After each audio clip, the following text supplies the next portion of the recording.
영상 바로 준비 부탁드려요. 영상. 로마서 3장 19절부터 31절까지 로마서 3장 19절로 31절까지 로마서 3장 19절로 31절까지 교독합니다. 우리가 알거니와 무릇 율법이 말하는 바는 율법 아래에 있는 자들에게 말하는 것이니 이는 모든 입을 막고 온 세상으로 하나님의 심판 아래 있게 하려 함이라.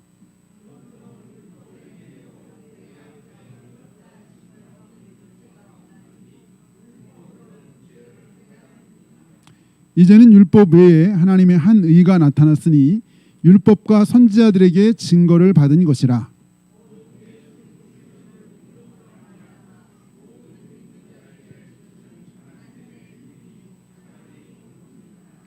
모든 사람이 죄를 범하였음에 하나님의 영광에 이르지 못하더니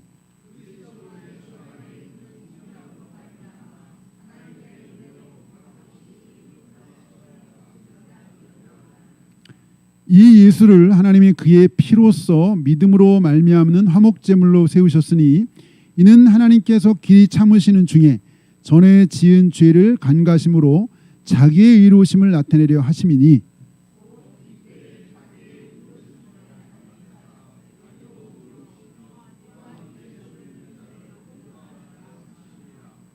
그런즉 자랑할 때가 어디냐 있을 수가 없느니라. 무슨 법으로냐 행위로냐 아니라 오직 믿음의 법으로니라.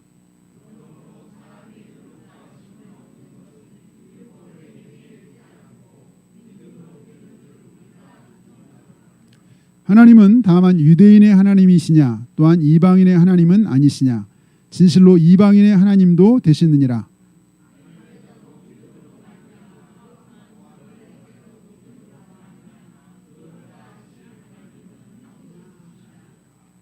다 같이 그런즉 우리가 믿음으로 말미암아 율법을 파기하느냐 그럴 수 없느니라. 도리어 율법을 굳게 세우느니라. 아멘. 아멘. 네, 감사합니다. 네, 수고하셨어요. 오시느라고. 네. 네, 그 사이에 한 분이 더 오셔가지고 제가 인사를 했어요. 우리 권사님 또 각시 왜 안 왔냐고 그러실 수 있는데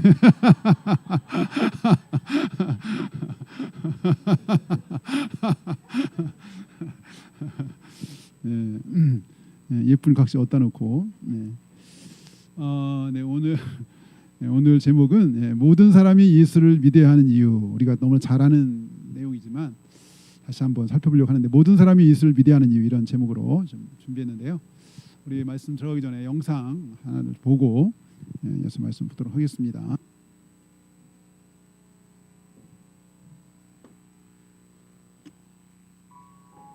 안녕하세요. 말씀의 검 에스더입니다.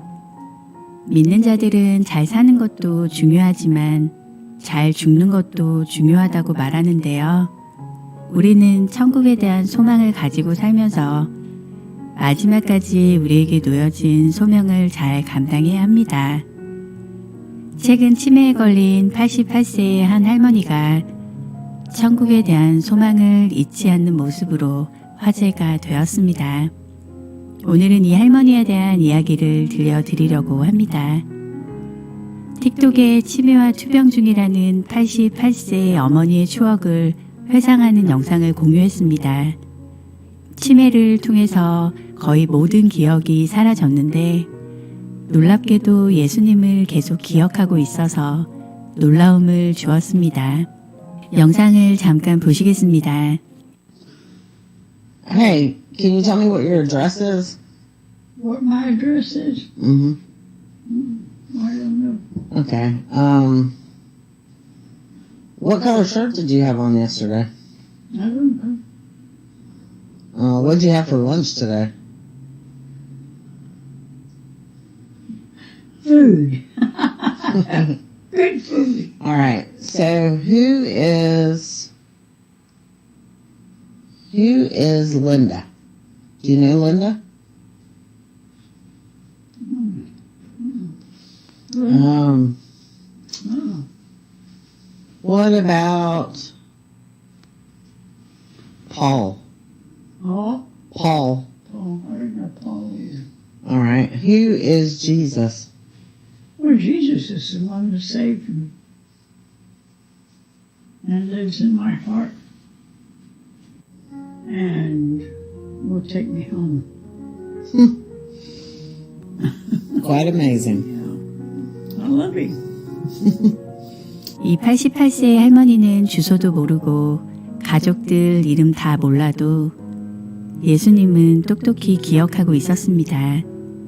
그리고 예수님께서는 자신을 집으로 데려가실 거라는 사실도요. 그리고 자신은 예수님을 사랑한다고 고백했습니다. 이 할머니의 딸은 이 영상을 촬영해 올리면서 영상 위에는 예수님이 진짜라고 믿지 않는다면 그냥 보고 놀라십시오 라고 적었습니다. 해당 동영상은 조회수 940만 회, 댓글 수 약 2만 4천 개, 저장 횟수 약 8만 회, 좋아요 120만 개를 기록했습니다. 이 영상에 수많은 사람들이 감동하며 이런 반응을 보였습니다. 나를 울게 만들었습니다. 그녀에게 감사하고 하나님의 축복이 있기를 바라며 그녀를 자랑스러워한다고 전해주세요. 정말 다정하네요. 할머니가 생각나네요. 할머니도 돌아가시기 전에 치매를 앓으셨고 예수님을 너무나 사랑하셨습니다. 하나님은 정말 위대하십니다. 예수님은 주님이십니다. 제가 기억하는 그분은 바로 예수님이에요. 우리 할머니는 알츠하이머 병이셨는데 돌아가시기 전에 마지막으로 불렀던 노래는 Jesus Loves Me 였습니다. 저는 요양원에서 일하는데 정말 동의합니다. 그들은 아무것도 기억하지 못하지만 내가 예수님에 대한 이야기하면 기억하고 이야기를 들려줍니다. 놀랐습니다. 나는 평생을 치매 환자들과 함께 일해왔습니다. 더 이상 말을 하지 않는 사람들도 어메이징 그레이스와 다른 오래된 교회 노래를 따라 불렀습니다. 모든 가사를 알고 있었어요. 저희 할머니 두 분 모두 치매를 앓고 계셨는데 끝까지 예수님이 누구신지 알았습니다. 저희 엄마도 그랬어요. 엄마는 예수님이 나의 구세주이시며 결코 나를 떠나거나 버리지 않으실 것이라고 말씀하셨습니다. 나의 엄마는 97세에 돌아가셨습니다. 치매가 심하셨어요. 우리가 대화를 나눌 수 있었던 마지막 날까지 그녀는 예수님이 누구신지 정확히 알고 있었습니다. 엄마가 마지막으로 기억하실 수 있는 것은 주기도문이었습니다. 내가 치매에 걸리면 절대 잊고 싶지 않은 한 가지는 예수님이에요. 이 세상의 모든 사람은 언젠간 죽게 됩니다. 믿는 자들은 하나님께서 부르시면 영원한 천국에 가게 되죠. 마지막으로 찬송가 492장의 가사를 들려드리려고 합니다. 잠시 세상에 내가 살면서 항상 찬송 부르다가 날이 저물어 오라 하시면 영광 중에 나아가리. 열린 천국문 내가 들어가 세상 짐을 내려놓고 빛난 면류관 받아 쓰고서 주와 함께 길이 살리. 오늘도 주님과 동행하세요. 사랑하고 축복합니다. 네, 너무 아름다운 내용이고 간증이었는데 정말 우리가 모든 걸 다 잊어도 잊지 말아야 절대 잊지 말아야 한 가지는 예수님에 대한 예수님. 지난 금요일 날 우리 김사랑 원사님 친구분들이 교회 잠깐 오셨었는데 오신 친구분 중에 한 분이 지난번 제가 긴급으로 기도 부탁했었던 한국에 잠깐 나오셨다가 뇌졸중으로 중환자실에 의식불명이라고 기도했었던 분이신데 78세쯤 되시는 집사님이시죠. 미국에 한 50년쯤 살다가 장모님 편찮에 나왔는데 장모님 편찮에서 장모님 보러 왔다가 본인이 뇌졸중으로 쓰러져가지고 중환자실에 의식불명으로 입원해 계셨을 때 그때 이제 우리 권사님도 막 주변에 아는 대로 다 주변에 중보기들 부탁했대요. 온갖 다 아는데 다 부탁했는데 정말 하나님이 놀랍게도 그렇게 의식불명으로 중환자실 뇌졸중으로 쓰러졌는데 한 4일, 4, 5일 만에 중환에서 나오셔가지고 다른 그 재활도 없이 10일 만에 퇴원하셨다 그러면서 어제 이제 오셨어요. 저희 교회 금요일 날 오셨었는데 저한테 그러더라고요. 자기가 50년 미국에 살았는데 영어를 50년 동안 영어 썼다는 거 미국에서. 지금 78세신데 50년 동안 영어 썼는데 영어 하나도 기억이 안 나고 뇌졸중 소리들. 우리 주님의 은혜만 제가 기억한다고 저한테 막 간증을 하셨어요. 정말 기적이고 닥터도 너무 놀랬다는 거예요. 자기가 그렇게 중환자실에서 의식불명으로 있었는데 이렇게 일어날 거에 대해서 너무 놀랬다. 자기 담당 닥터도 그랬고 이건 기적이다. 하나님이 나 살려주셨다. 그렇게 저한테 간증을 하셨어요. 그날 오셔가지고 금요일. 그래서 야, 우리가 다 잃어버려도 정말 주님과 주님의 은혜는 우리가 잊지 말고 기억해야 된다. 그러려면 우리가 평소에 정말 주님을 늘 가까이 하고 주님을 사랑하고 주님과 교제하고 이런 삶을 살아갈 때 우리가 나중에 치매 혹시 안 걸려도 걸려도 그러니까 예수님 잊지 않고 여러분이 치매 한 사람도 걸리지 않고 다 나중에 하나님께 지키기를 바라면서 혹시 뭐 그런 일이 있더라도 우리가 정말 예수님은 부인하거나 나 몰라 예수님 몰라 이러면 안 되죠. 그때 예수님하고 몰라 이러면 안 돼. 다 잃어버려도 예수님만은 꼭 기억하고 예수님만은 꼭 붙잡고 그렇게 살 수 있길 축복합니다. 네, 뭐 우리 그 영상 이제 한글 영상에도 보니까 그렇게 돼 있더라고요. 저희 할머니 103세 돌아가셨는데 돌아가시기 전 한 달 전에 영상과 똑같이 모든 걸 다 잊어버리셨는데 예수님만 정확히 기억하고 계셨답니다. 이렇게 뭐 댓글에 막 여러 가지 댓글이 있는데 어떤 분은 나의 궁금증이 풀렸네요. 치매에 걸려도 주님의 참 자녀는 주님께서 그 영을 붙들고 계시다는 것을요. 주님 정말 감사합니다. 사랑해요. 어떤 분은 예수님은 실제입니다. 예수님은 정말 놀라우신 분입니다. 우리가 모두 우리 오늘도 내일도 미래도 영원히 예수님 안에서 평안하길 기도합니다. 저의 남편은 치매에 약간 왔을 때 구원의 확신을 가졌고 치매에 걸렸을 때도 나는 예수님 믿고 천국 간다고 거듭 고백해서 너무 감사했어요. 이런 많은 댓글이 또 여기 영상에 달렸더라고요. 우리가 예수님을 알고 우리가 아까 찬양했던 것처럼 예수님을 알고 예수님을 만나고 예수님을 믿고 사는 게 가장 큰 축복이다. 우리가 정말 다 잃어버려도 예수님을 결코 잊으면 안 돼. 그래서 우리가 평소에도 예수님을 가까이 하고 예수님을 사랑하고 예수님 말씀을 통해서 예수님과 함께 교제하고 제가 동행하기를 축복합니다. 네, 오늘 정말 모든 사람이 예수를 믿어야 하는 이유는 다 우리가 사실 알고 있지만 다시 한번 우리가 이렇게 기억하는 의미에서 지난주 쭉 우리가 로마서를 저희 새벽기도 때 봤거든요. 근데 다시 한번 로마서 보는데 너무 좋아요. 한 말씀 한 말씀이 너무 이렇게 좋을 수가 없어. 뭐 여러분 아시겠지만 한번 또 올해 로마서 안 보신 분 있다면 다시 로마서 1장부터 보세요. 너무 좋아요. 왜 믿어야 되는지, 왜 우리가 믿어야 믿음이 뭔지, 믿는다는 게 뭔지, 이신칭의가 뭐고 믿은 다음에 어떻게 살아야 되는지. 그러니까 이신칭의 은혜를 입었다면 우리는 다 옛사람이 죄와 함께 죽고 죄하고는 우리가 더 이상 가까이 살 수 없다는 거예요. 이신칭의 은혜를 입었다면 우리가 죄하고 가까이 살 수가 없다는 거예요.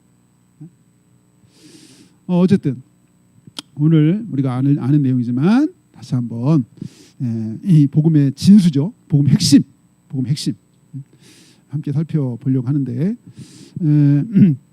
우리 읽었던 19절 다시 한번 19절 보겠습니다. 19절 시작.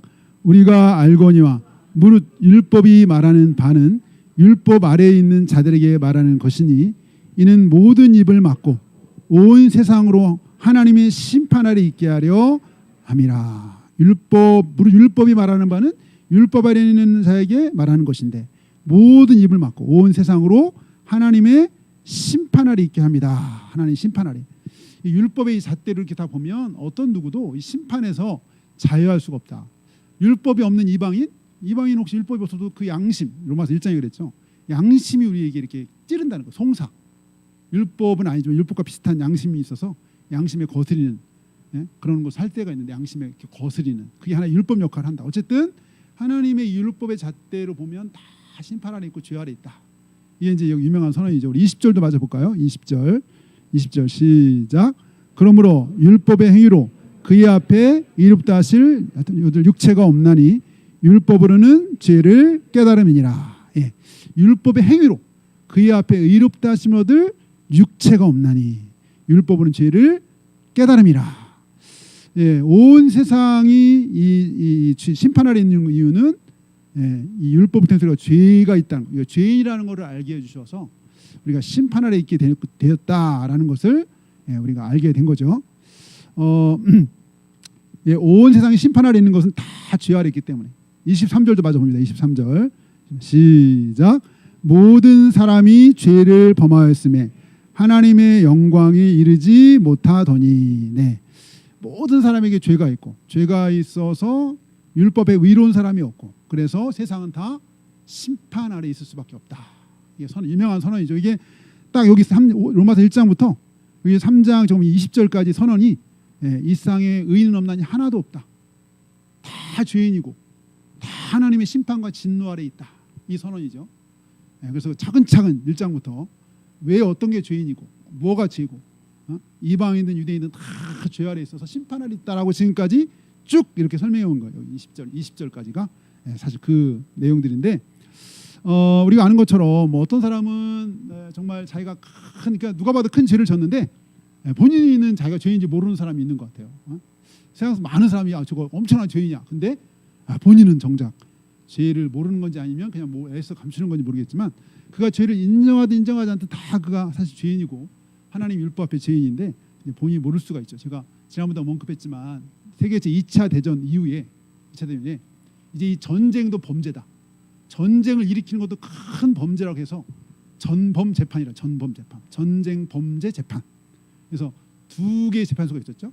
독일 니른베르크하고 일본 도쿄에서 이 제2차 대전 전쟁 범죄자들을 재판이 벌어졌어요. 굉장히 오랜 동안 46년부터 48년까지 2, 3년 동안 수많은 기소 하고 검사들 변론하고 뭐 검사와 또 변호사들 변론하고 이러면서 그러면서 어쨌든 간에 이렇게 전쟁 일으켜 수많은 사람들 죽게 만든 이것에 대해서 범죄라고 알려주고 이 처벌해야 다시 인류가 이런 끔찍한 일을 벌이지 않을 거 아니냐 이런 취지에서 이제 전쟁 범죄자들을 분류했죠. 우리가 아는 대로 A급, B급, C급.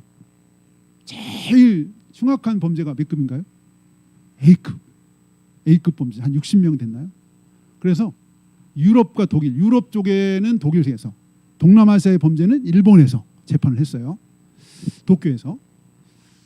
그래서 이 동남아 전쟁 중에서 뭐 예를 들면 뭐 난징 대학살을 주도했던 그런 범죄자들 30만 명. 난징 대학살 때 묘사했던 선교사가 묘사했더라고 그때 그 상황들을 얼마나 끔찍한지. 포로들을 잡아 원래 이게 국제법에 포로들을 이렇게 다스리는 법이 있는데 전혀 상관없이 누가 더 포로를 많이 죽이냐 시합을 한다든지 일본 사람들이 임산부에게 이렇게 임산부인데 강간하려고 했어요.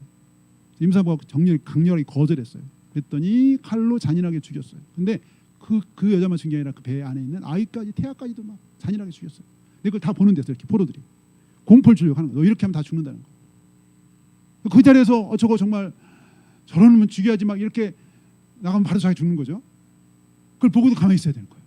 저런 불의한 세상, 저 불의한 놈들 보고 이렇게 가만히 있어야 돼. 이게 또 막 죄책감 있고 이런 끔찍한 일이 너무나 많이 장됐어요. 약탈, 강간 이거 엄청난 범죄잖아요. 근데 이 가장 큰 범죄를 졌다고 하는 사람이 누구예요? 도조 히데키라는 사람이 있어요. 태평양전 일으켜가지고 나중에 수많은 일본 젊은이들 막 일본 황제를 위해서 너의 몸을 바치는 것은 영광이야. 그래가지고 우리나라는 카미카제 그리고 잠수함을 가지고 직접 미국 군함을 전함을 가서 자살해가지고 영광스럽게 죽는 많은 젊은이들 죽음의 내본. 근데 본인 정작 나중에 비난을 받았어요. 너 맨날 불의하게 죽으면 자살하고 그러더니 너는 왜 자살 않고 재판받냐. 사실 마지막에 헌병들이 자기 집에 쳐들어왔어요. 잡으러. A급 전범 최대장 도조 히데키. 그러더니 너희들 영장 갖고 왔냐. 갖고 왔다. 근데 총을 꺼내 딱 했는데 여기 자기 옆집에 의사가 있었는데 의사한테 자기 심장 위치가 어디냐 해가지고 맨날 여기 볼펜을 표시를 했는데 볼펜이가 뭐 표시했는데 이 목욕할 때마다 표시했다고. 잡으러 왔다 해가지고 쏘았는데 빗나가가지고 근데 참모총장 정도 되고 그러면 이게 빗나갈 수도 없고 쏘려면 원래 여기다 쏘든지 여기다 쏘는 게 원인인데 그래가지고 많은 일본 사람이 비난했죠. 너 진짜 자살한 거 맞냐? 시도한 거 맞냐? 그래서 일본 외과 의사한테 살리랬더니 안 한다 그래가지고 미국의 최정예 의사들 투입해가지고 살렸어요. 미군들 막 피 수혈해가지고 그래서 전범 재판에 세웠어요. 이 사람 끝까지 나는 잘못한 게 없다. 죽을 때까지 참여하지 않고 이 사람 자기 총살시켜달래. 너는 총살감도 아니고 너는 교수형을 쳐야 된다.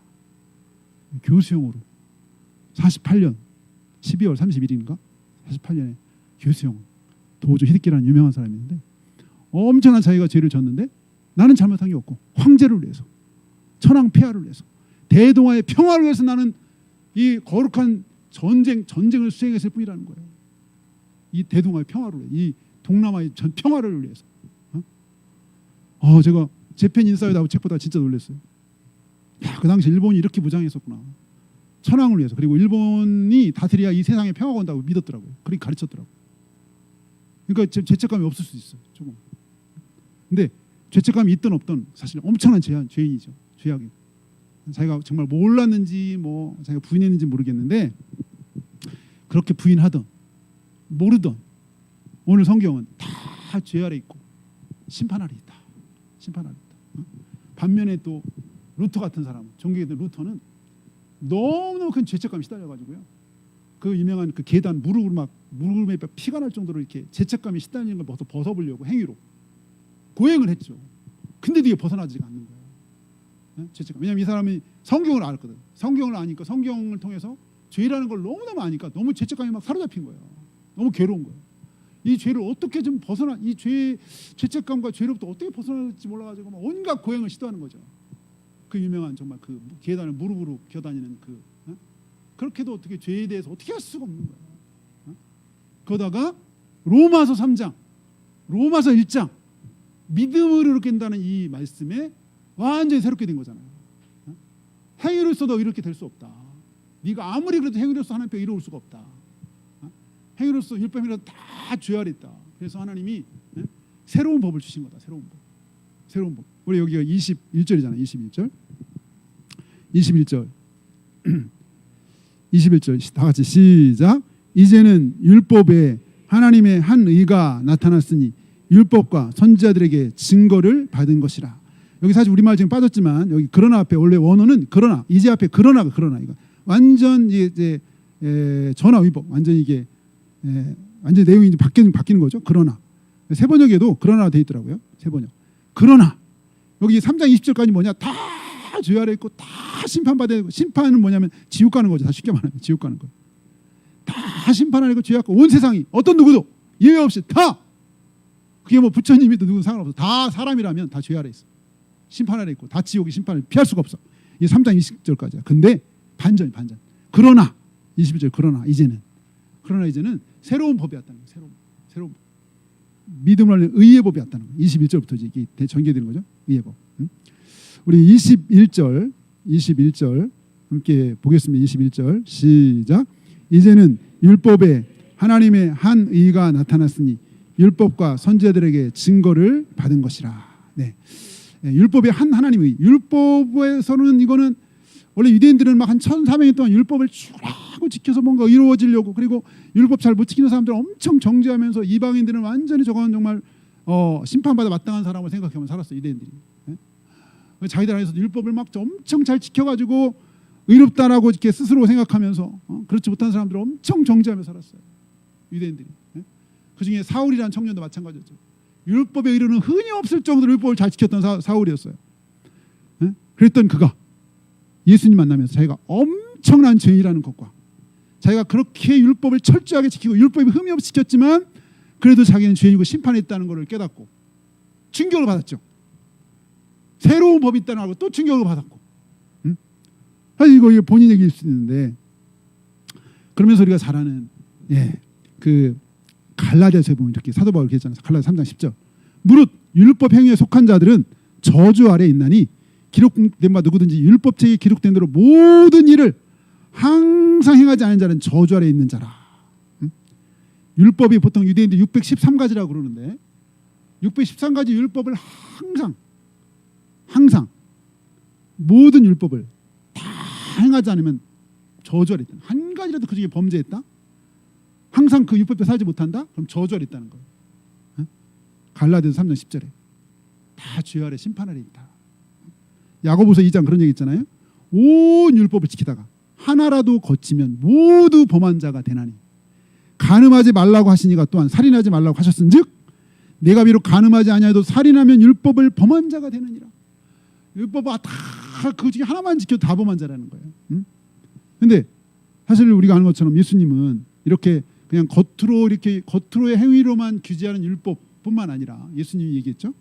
우리가 속으로 짓는 범죄까지도 주님이 말씀하셨어요. 네가 마음으로만 미워해도 그거는 살인한 거다. 마음으로만 미워한 것도 살인한 거다. 주님이 그렇게 말씀하시고 우리가 잘 아는 것처럼 형제를 보고 형제를 보고 이렇게 욕만 해도 또 심판받게 되고 뭐 너무 잘 알죠? 형제에 대하여 노하는 자마다 심판받게 되고 형제에 대하여 욕하는 자마다 공에 잡히게 되고 미련한 자마다 지옥불에 들어가니라. 형제에 대해 미련한 놈이라 하면 지옥불에 들어간대요. 지옥불에. 제가 2주 전인가 임원교육 갔다 오다가 목사님들 한 차를 탔는데 얘기하다가 막 불의한 거를 막 옳다고 지정하는 것 같은 거야. 어떤 한 목사님이. 제가 막 흥분해가지고 막 엄청 소리를 질렀어요. 다 놀랬죠. 거기 6명의 목사님들. 충격받았어요. 평소에 되게 얌전하고 경건한 것 같은 뭐 기도할 때 엄청 뜨겁게 하는 것 같은 저 목사님이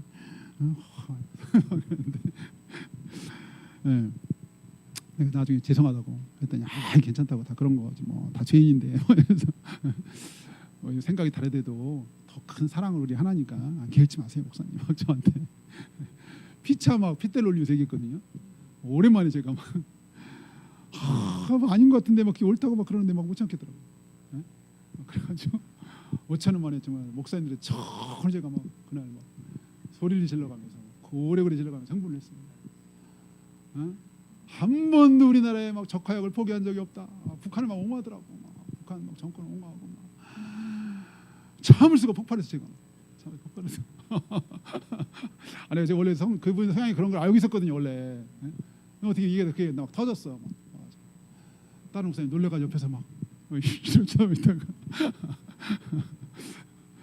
근데 제가 아무리 옳더라도 저희 태도가 문제가 있던 거지.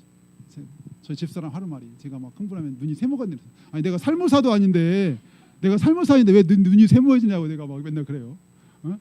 집사람이 자주 저한테 그래요. 너 여보 눈 세모해졌어. 막 그래서 나 살모사 아닌데.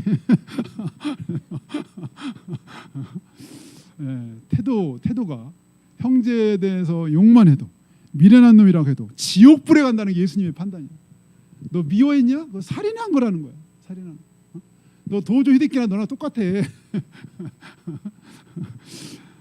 예수님의 판단이 예수님의 판결. 그러니 어떤 누가 하나님 앞에 의로워야지 하나님을 만날 수가 있고 의로워야지 우리가 하나님 관계가 정상화될 수 있는데 그럴 사람이 아무도 없다라고 여기 3장 23절 아무도 없다는 거예요. 하나님 영광이 될 자가 아무도 없고 다 죄를 범해서 하나님 심판하러 다 있게 된 거예요. 어떤 누구도 예외 없이 사람이라면 어떤 누구도 예외 없이 그러니까 다 사실은 여기로부터 구원이 사실 필요한 거죠. 필요한 거예요. 우리가 이제 흔히 이 땅에서 가장 이 지상에서 행동으로서 의롭게 살았던 행동으로서 정말 가장 의로운 삶을 살았던 사람. 그럼 여러 사람이 있지만 생각하는 사람 누구 있죠? 에녹도 있고 여러 사람이 있는데 그 중에 또 욥이 있죠. 욥. 욥은 자기 행동이 여러 가지 소상히 기록되어 있으니까 어떻게 살았는지 기록되어 있으니까 다른 사람은 이제 자세히 설명이 안 돼 있어서 어떻게 살았는지 잘 이렇게 성경에 안 나오긴 하지만 어쨌든 하나님이 인정한 뭐 욥이 봤냐 동방에서 그렇게 악에서 떠나고 순전하고 그런 사람이 없다라고 하나님이 인정해줬어. 욥은 사실은 하나님이 딱 보증해준 사람이야. 그래서 진짜 욥이 얼마나 경건하게 살았는지 제가 몇 번 얘기한 것 같은데 욥이 얼마나 경건하게 살았는지 저는 그 욥의 고백을 볼 때마다 도전이 돼. 도전. 예수 믿는 사람 이런 정도 수준으로 살아야지. 그 딱 31장에 욥이 뭐라고 그러냐면 나는 내 눈과 아예 계약을 했대. 계약.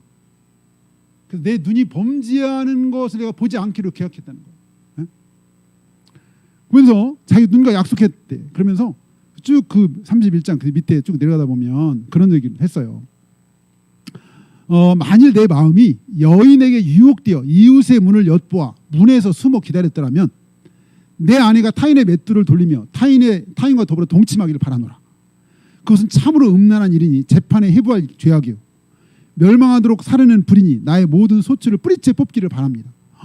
자기가 한 번도 마음에 유혹을 받아가지고 이웃 여인의 문을 엿봐가지고 숨어서 그 여인을 이렇게 몰래 보고 막 뭔가 이렇게 하면 이거 음란한 짓인데 이렇다 내가 이런 일을 했다면 내 아내가 맷돌 돌리며 타인과 동침하기를 바랄 정도는 그렇지 않았다는 거잖아요.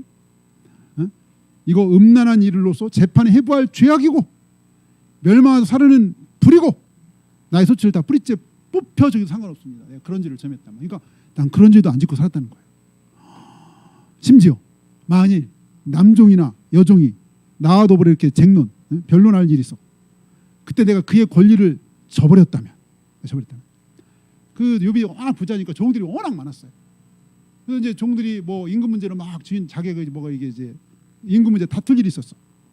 그때 내가 아무리 저 하인은 밑에 천한 저 노예를 할지라도 저들의 권리를 내가 조금이라도 내가 침해했더라면 내가 저들의 권리를 조금이라도 내가 억울하게 손해를 입혔다면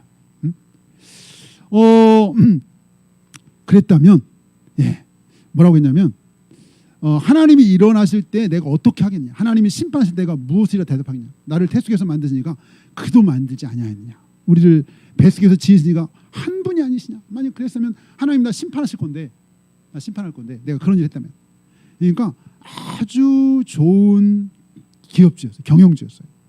욥은 아주 착한 경영주 아주 선한 경영주 모르지 욥의 이제 고백이니까 뭐 하인들은 어떻게 하는지 모르지만 적어도 무슨 문제가 있을 때 제가 하나님 앞에 그들에게 불의를 행하거나 억울하게 행하거나 뭔가 뭐 조건에 다르게 행한 일이 한 번도 없을 정도라고 고백하는 거죠. 근데 그 정신이 더 중요해요. 나를 태수에서 만드시니까 그 사람 아무리 밑에 하인이랄지도 그도 만들었다. 똑같이 만든 하나님. 그리고 우리를 뱃속에서 지으시니까 한 분 아니시냐. 형제라는 거예요. 아무리 천한 사람 아무리 악한 사람이라도 한 형제 아니야. 한 뱃속에서 나오잖아요. 하나님만 뱃속에서. 욥이 이런 생각 가지고 살았다는 거예요. 이런 생각. 이 욥의 이 그 경건한 삶에 대한 고백을 보면요. 너무 놀라워요. 나만 혼자 내 떡덩이를 먹고 고아에게 그 조각을 먹이지 아니하였던가? 자기가 이게 뭐 경주 최부자 더 그 이상 자기만 잘 먹고 잘 산 적이 없다. 주변에 어려운 사람, 고아, 힘든 사람 자기가 그냥 지나친 적이 없다. 만일 내가 내 소망을 금에다 두고 순금에다 내가 너 의리하는 바를 하였더라면 만일 재물이 풍부한가 손으로 만든 많은 많음 때문에 기뻐하였다면 그러니까 자기가 그렇게 엄청난 동방에 엄청난 재산과 부가 있었는데 내가 그것을 의지했거나 내가 그것 때문에 막 너무 기뻐했다면 그것도 재판에 해부할 죄악이니 내가 그리하였으면 위에 계신 하나님을 속이는 것이다. 이 고백대로 살았다면요. 이게 가당한 일인가? 자기 막 통장에 돌아오는 돈 때문에 속으로 막 엄청 기뻐. 할렐루야. 감사하고 막 이럴 수도 있는 거 아니야 막. 근데 그 때문에 너무 기뻐했어. 막 하나님보다 더 기뻐하고 막. 내가 은근히 막 그 재물 때문에 하나님보다 더 의지했어 막. 재물 때문에 든든해 막. 하나님보다도. 하나님 있어서 든든하지 재물 있어서 든든해 막. 내가 그런 것 때문에 의지하고 그런 기뻐했다면 여기 욥의 고백이에요. 재판에 해부할 거래. 재판에 해부. 그것도 재판에 해부할 일이요. 얼마나 이 욥이 놀라운 그 말씀의 수준으로 살았는지를 볼 수 있어. 근데 그런 욥이 42장에 가면 욥이 해결하나요, 안 하나요? 욥이 해결하는 것은 잘못이 있다는 거예요. 잘못을 느꼈다는 거예요.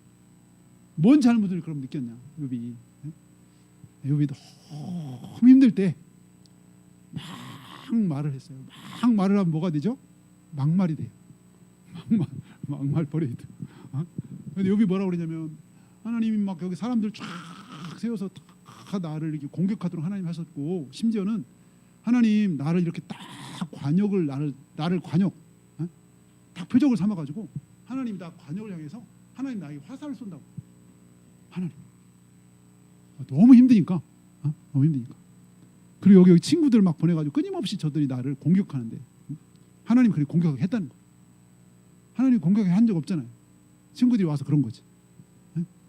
욥이 나중에 막 너무 힘드니까 하나님한테 자기의 막 태어나려도 막 저주하면서 하나님 앞에 막말을 했어요. 막말을. 너무 힘드니까 사실은. 나중에 욥이 42장에 가서 하나님 앞에 내가 무지한 말로 막 찌꺼렸습니다. 하나님 다 알지도 못하면서 다 아는 것처럼 막 하나님 앞에 떠들었습니다. 막말했습니다. 용서해 주세요. 회개합니다. 나중에 회개했어요. 하나님이 욥에 대해서는 별로 얘기를 안 하셨죠. 우리가 하는 것처럼. 하나님도 그 정도는 너무 준수한 거예요. 사실. 안타까운 거죠.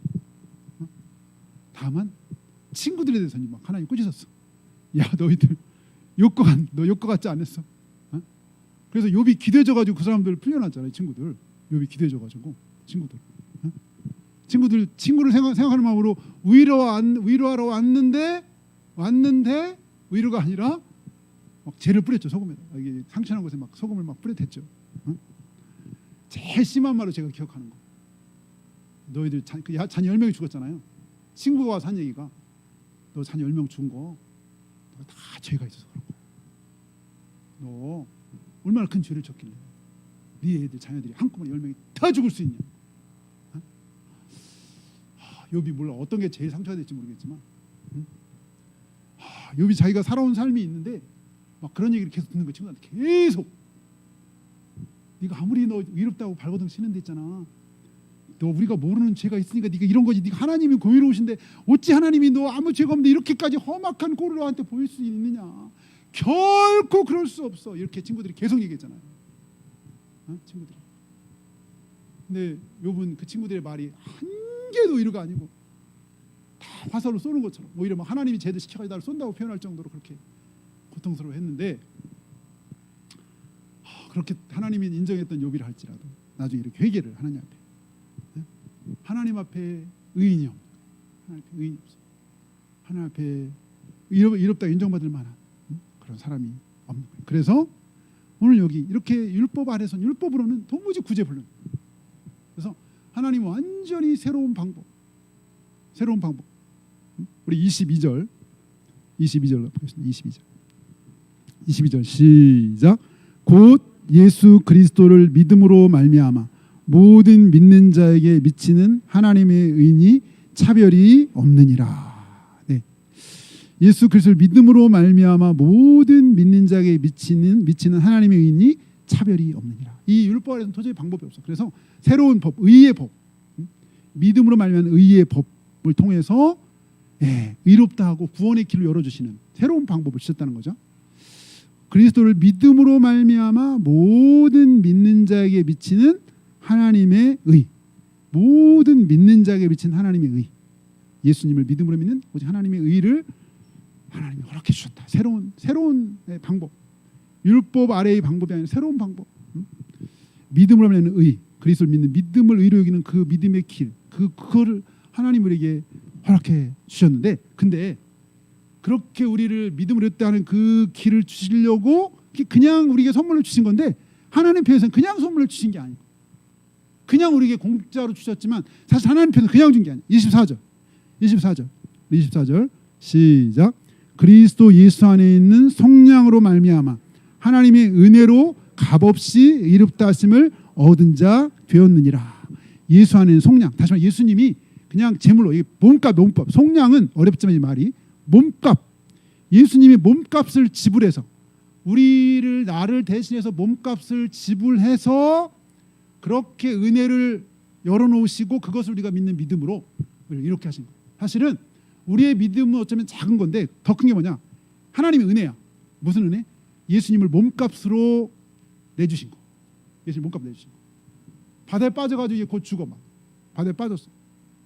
막 파도에 막 밀려가지고 결국 들어갔다 놨다. 결국 좀 시간 있으면 죽어요. 어떻게 가지고 구조 헬기가 나타났어요. 밧줄 쫙 내려가지고 구사일생으로 딱 잡고 살았어. 이 헬기가 나타난 거. 헬기가 나타나서 여기까지 왔어. 은혜. 왜냐하면 밧줄 잡은 거는 그냥 믿음이야. 믿음.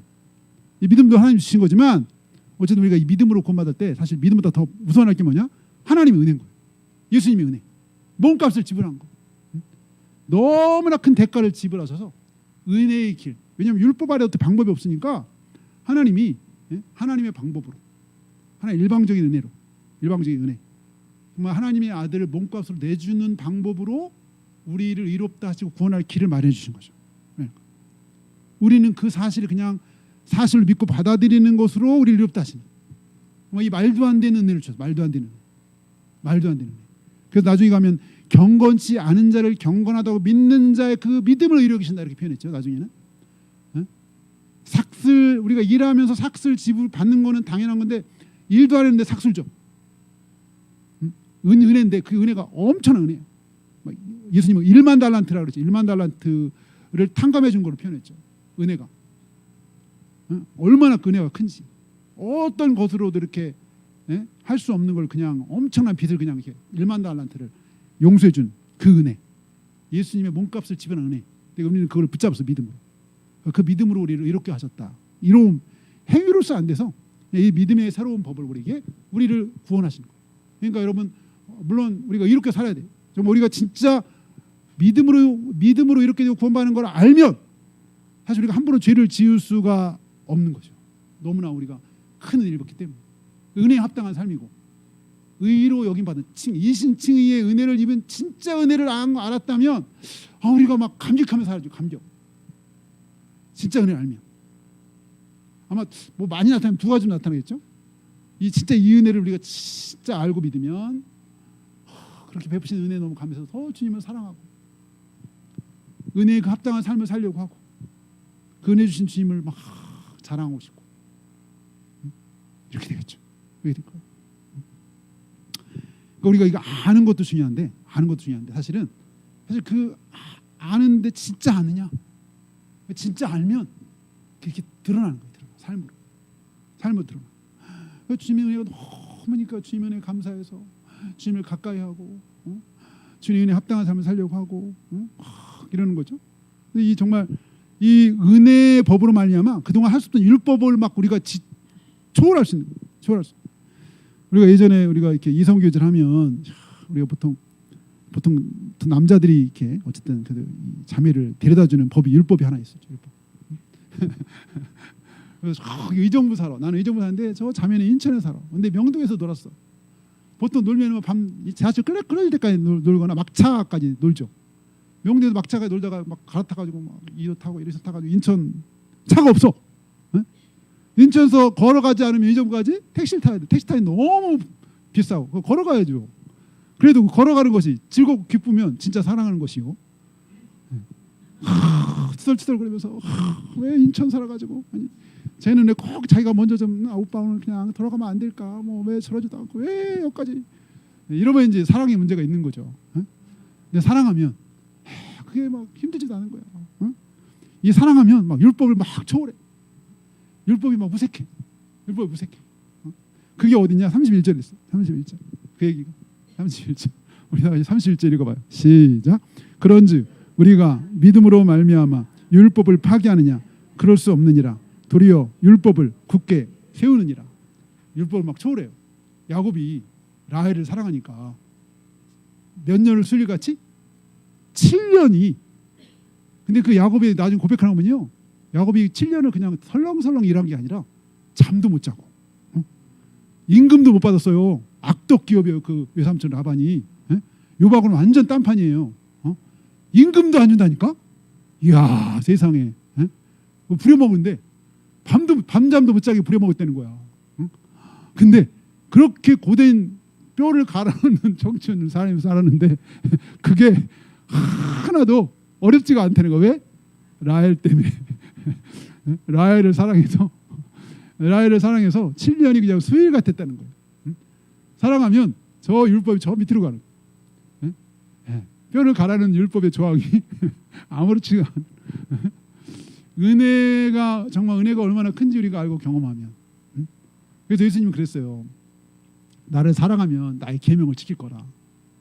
예수님을 사랑하면 예수님의 계명이 무거운 것이 아닌 거예요. 예수님을 사랑하면. 근데 이게 구약도 마찬가지.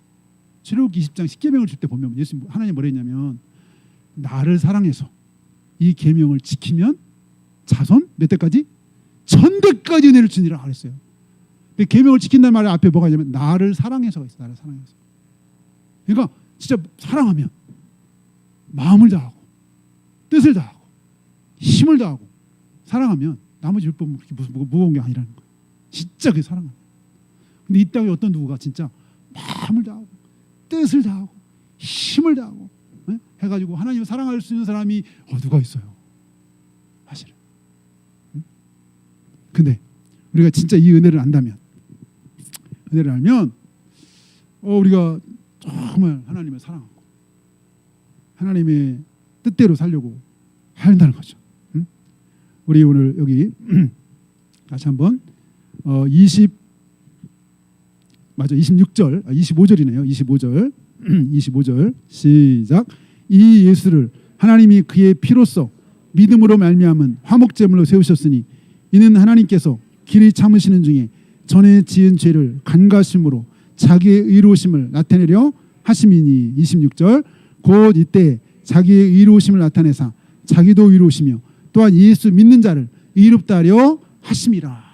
이건 너무 놀라운 은혜 같아요. 여기서 어떤 신학자는 여기 지금 로마서 3장 여기 19절부터 여기 이게 복음의 진수요, 성경의 가장 중요한 부분이다, 이렇게까지 막 흥분하면서 여기 설명을 했어요. 이게 너무 놀라운 하나님의 은혜다. 이거 행위로서 도저히 우리가 구약을 보면 그렇게 많은 왕들이 있는데 다 헤매요. 사실 헤매.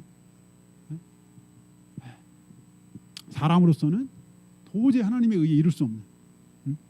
그래서 율법으로는 우리가 죄인인 걸 깨닫고 누구에게로? 예수님께로 오도록. 예수님께 오도록.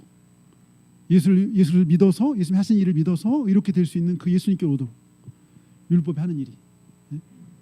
그리고 그 은혜를 입었다면 그 예수님을 더 사랑하고 예수님을 가까이 하고 그 예수님의 기뻐하신 뜻대로 살아가려고 이 은혜를 안다면 그렇다는 거죠. 우리 같이 기도하겠습니다. 기도할 때 네, 정말 이 세상의 그 어떤 것보다도 가장 귀하신 분이 우리 주 예수 그리스도. 율법으로 도저히 할 수 없는 그 일을 예수 그리스도께서 행하셔서 우리 주 예수 그리스도 행하신 그 일을 믿고 받아들이는 자에게 우리 의롭다. 정말 여전히 죄인인데 의롭다. 그렇게 말씀하시고 이 말도 안 되는 선언과 은혜를 우리에게 주셨는데 우리가 정말 이 은혜를 우리가 알고 믿고 입었다면 은혜 가운데 더 우리가 주님 앞에 나아가는 자 되게 하시고 정말 우리 삶이 정말 은혜에 합당한 그런 삶으로 우리가 하나님께 영광 돌리는 삶이 될 수 있도록 주님 인도해 달라고 이제 각자 이 시간 하나님께 기도하겠습니다. 하나님 아버지 하나님 은혜를 감사합니다. 아버지 하나님 아버지를 사랑하신 하나님 아버지 감사합니다. 아버지 하나님 우리를 사랑하셔서 하나님 우리 기쁨해 주신 아버지 하나님 감사합니다. 하나님 아버지 하나님 아버지 주신